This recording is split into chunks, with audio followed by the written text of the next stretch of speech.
I hope you all can hear me. I might actually have to go in 5 minutes just to open the door because I'm waiting for a delivery since we're a bit delayed. So if I have to run and just sign, then you know why. But otherwise, I will try to talk a bit about new materialist legal theory, which is my topic. And I'm sorry I can't do it in Portuguese, but I have tried to listen a bit to what you have been talking about, and I have at least heard some terminology that I understand. I've heard object-oriented ontology and such. So, so I will just talk very briefly on the same subject.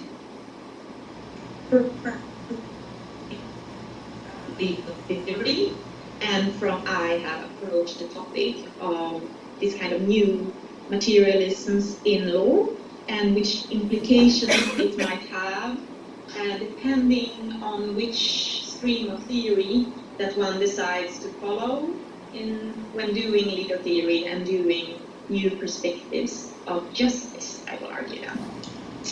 And this paper, which was originally a paper in critical legal theory in the Critical Legal Conference in the UK, came to me from in the end of my work with my thesis. There was a lot of discussions going on both in law and also in new materialist philosophy about the potential of using some theories and not using others and so on. So I will just say something about those different threads. So first, about the title on this paper, on this presentation, it should be noted that it comes from an article authored by Cecilia Åsberg, Katrin Thiele, and Iris van der Tuin from 2015, which is called Speculative Before the Turn. And this paper, which they started in this concern also about the different types of object-oriented methodologies or new materialist methodologies in philosophy, has the intro where they say that we are concerned here with the very meaning of speculation itself after the many new headings of immanent ontologies, such as object-oriented ontology, OOO, speculative realism, or the feminist new materialisms. And this concern is a feminist concern, as some of the immanent ontologies seem to actively connect with the very feminist archive of speculative thought, while others seem to actively disconnect from the very same archive. So the rationale for them to write that paper is that exactly the kind of rationale that I had when I first wrote this paper. And it is this query of how to turn to matter and when you focus on materialities without forgetting about the critical work or the critical legal theoretical work already done, and also not to fall into the trap, into again assume the gaze of the all-knowing neutral subject that tells things about objects as if objects were only part of our own interpretation. Okay, hope you're with me on that. Okay, so then I've organized this paper around 3 events, which is of course just very partial, because they are part of how these kind of philosophic questions came to me and how I have worked with these kind of queries. So just a note on that, and that there are so many more which I couldn't account for. So, but the first event then is for me the new materialist turn in philosophy. So rather than the speculative turn, I think is a starting point, this new materialist turn. And with the new materialist turn, I connect to the work done in the so-called Utrecht School of Philosophy, where Rosi Braidotti is active, and also where both Katrin Thiele and Iris van der Tuin are active, and Cecilia Åsberg is also then connected to this school, or at least slightly connected, by being the leader of the Swedish hub on the posthuman, it's called the posthuman hub, and there's also a CPOX hub, which work with environmental humanities. And to that, of course, there are the US posthuman and new materialist theories, and increasingly coming from there. And you probably know so much more also from your perspective and your situation where there are more connections. You are, of course, an example, I would say that. And what is significant for this new event of a new materialist turn is that they develop the work of Deleuze and Guattari and new forms of Spinozism that have come up during the last decades. But what is new in this combination is, of course, also then that there is a continuation of intersectional feminist theories, decolonialist theories, post-Marxism or Marxism, whatever one wants to call it. So even when turning to matter, there is a very strong emphasis on critique, I would say, in this kind of first event of turning to what we can possibly call speculative turn. So, and this is a continuation of the critique of the anthropocentric or human, or rather liberal humanist ideals, which moves through and beyond dualisms. You probably have heard this also in the previous paper, since I don't know what you talked about, I say it again. And so it is a move away from the divide between the body and the mind, inside and outside of the self or society, between persons and things, persons and society, ethics and politics. And it also tends to have this focus of vitalism, or that matter has vibrant capacities even. And that is a quote to, or a hint to, Jane Bennett, who has written a book on that. So that's the kind of philosophical setting that I have found as some kind of turning point or an event for how this kind of new type of legal theoretical stream is unfolding. And then the second event then is, I would say, the entire turn to new materialism in law, and then significantly advocated by Andreas Philopoulos-Michalopoulos, both in his work on spatial justice and now in his later works where he moves more towards elemental justice and other new concepts on how to think law as integrated in matter and in space then primarily, but then later also to other kinds of more elemental, rather I would say, than object-focused ideas of law. And then, as I've also heard, Margaret Davis was mentioned, I think, and she is of course also an example of a turning to new materialism through her recent book then on the, what's it called, Law Unlimited, right? It was so long ago since I read it now. So, and Margaret, both Margaret and Andreas, they do this wonderful turn to new materialism by moving through social legal theory rather than maybe the dominant perspective of law found in the positivist tradition, right? So, but what they do in terms of moving towards new materialism through social legal theory is that they more fundamentally break with the divide between the inside and the outside of law. Because even if you would have studied law as a social phenomena before in social legal theory, the assumption is still that law is studied as law in action versus law in books. And that is, the bridging of that kind of divide is an important step that both Margaret and Andreas take.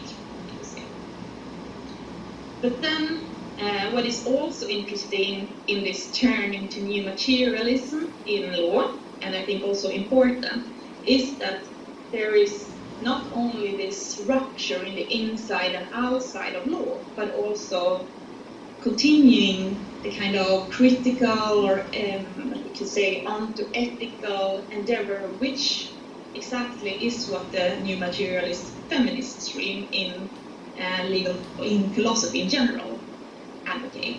So it's a move to see law as matter, but also understanding that through the lens of finding a way for law to move towards justice or move back towards questions of justice, which have been invisible in the perspective which Costa Docinas referred to as restricted jurisprudence, where we have cut out of questions of justice in law. And this, of course, applies especially in, I don't know, other countries, because it's our way of seeing the dominant perspective, thank you for that, of law as text and as anthropocentric, something we can control as such. So to that perspective, it's an important turn to justice also. Okay, so see if I can actually get more to the point soon. Okay, but just as an example then, there's a good example in Andreas' book on spatial justice, where he points out the law is not just a text decision, even a courtroom. Law is the pavement, the traffic light, the hoodie in the shopping mall, the veil in the school, the cell in Guantanamo, the seating arrangement at a meeting, the risotto at a restaurant that we get. So that is the first step, to understand the materiality. But then to account for this arrangement, okay, now I have to go and open the door. One moment.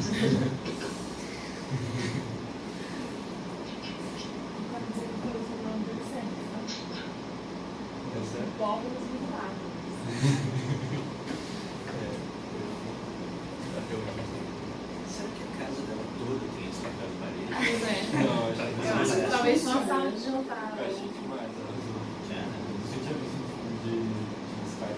Okay, I'm back. Yes. So that was the materiality of my food deliveries. So the law is not just text, right? So, but accounting for these materialities is still not just about recognizing that law is or has this function of arranging itself as matter and not just text. It is also then to account for what happened, why do we have this study profile, why does space arrange itself in this way? And then there is this third event where I think that this becomes very obvious that there is a clear conflict line between object-oriented ontologists and new materialists in general. And this is a conflict which has become a really outspoken conflict, both in the 7th New Materialist Conference, which organizes all these new materialist scholars, and the 8th New Materialist Conference. After this, there has not been any of these big new materialist conferences anymore because the funding ran out. But so these two were the latest ones, and the 8th one was in Paris, 2017. So what happened in these conferences were first that in one keynote by Arun Saldunya, there was he was stressing that capital should also be understood as matter, and he asked them what is wrong with old materialism. Capital must be the perfect example of an object that is liquid and constantly reshapes itself and its object boundaries. But that was found as a provocation because it kind of skipped a lot of critical work done later than Marx. And then there's this obvious conflict in the Harman and Delanda book versus Karen Barad, just like the recent book that they made on realism, neorealisms, where Harman said, on the one hand, we have you, Delanda, which is both ardently realist and ardently materialist, while rejecting materialism. But there is also a third position that is sometimes confused with both your philosophy and mine, which might be described as materialism without realism. Here we find Karen Barad, a materialist who also argues that objects have no reality apart from their interactions with the mind. So there's an outspoken conflict between these otherwise seemingly similar thinkers, and they claim that what the new materialists like Karen Barad are doing is not to be understood as realism because it has nothing to do with reality. But on the other hand, then, there was a big conflict on the 8th New Materialist Conference in Paris, where Rosi Braidotti called out Bruno Latour for exactly not doing or taking account of the injustices that follows from understanding matter or moving closer to matter without also accounting for the fact that these materialities arrange themselves due to certain affective say, apparatuses or systems or different kinds of ways of moving matter. So in this little conflict, Braidotti said, why focus on the objects? Well, we know a thing or two about being objects, because when were we ever human? So this kind of position against object-oriented ontologies has a lot to do about accounting for the inhumanness in the human, or the object within the subject that was there all along. So what the question is then, with this paper and for the rest of the way to build this kind of new materialist or speculative accounts in law, is to see whether this difference matter between the theories that have been so strong in advocating different lines within new materialities. And I would say, of course, tentatively, that this difference matter.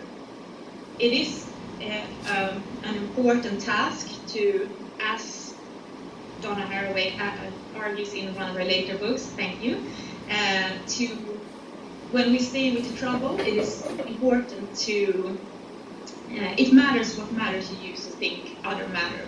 So if we move towards object-oriented ontologies by just focusing on objects, we can choose whichever object we want. But we can also forget about those who were never subjects to start with. And this is not a radical move. This is a move that reinstitutes the anthropocentric gaze, the Western gaze, and a dominant gaze in all other respects as well. So and also I would say from the perspective of law, it's also very dangerous because it may actually continuously hide commodification processes where there is a fetishization of objects always going on. So if we talk about, for example, data, it is possible that we kind of reifies data into an object which it never needed to be if we would have wanted to have a more critical gaze on our information society, which is not so much about information at all. So, and that was just a short move into my own subject. But so how can we do this? And then I would argue, in line with Elisabeth Gross and especially her work on new materialism from 2017, where she says that what makes the lineage from the Stoics through Spinoza, Nietzsche, Deleuze, Simondon, Virada, etc. special and threatening is not the focus on objects or on matter in itself, but rather the accountability of the incorporeal that follows from the destruction of the body-mind dichotomy. And this is then incorporeal. It's the kind of excess that makes bodies move in a certain direction and connects bodies. And this kind of excess or affective production is exactly what critical theory has always been about. It has always been about to find ways that mobilize bodies in a way which creates a resistance to dominant powers. And to be able to do that, one needs to have a way to analyze power. There's no way to get around that by focusing on objects merely. There has to be some kind of theory for what kind of system we live in, or what kind of what kind of injustices there are in society. So when law then moves towards this realist or new realist way of understanding the world, that is an important task if we believe that law should be about more of a general jurisprudence, where we are not restricted to only talk about whether is it legal or what's in the legislation, how can we change the legislation. If we really believe in a reordering of society with another state of justice, that is something that we need to continuously consider. So yes, is that good if I end there so we're on time? Yeah. Because I think I only have like 2 minutes left. It's cool if you want to. Yeah. Okay. I can say something more, but I was thinking like. Yeah, if you want. I have 2 more minutes, or do you wanna be on there? Or no time? Okay. Yeah, So, if you want to say yeah. something else, like it's okay. Mm-hmm. Yeah, everyone's like passed a little bit from the time. It's okay. That's good. No, yeah, not everyone, but some people have. Eu também So não. did you follow? Was there something that you wanted to clarify? Maybe because I need to disconnect. So if there's something you want me to add now, Maybe we can start the questions with questions to Jannice. that would be great. Because then I can take off or something. Yeah. Like something maybe 5, 10. So. Então, gente, se alguém quiser perguntar para ela,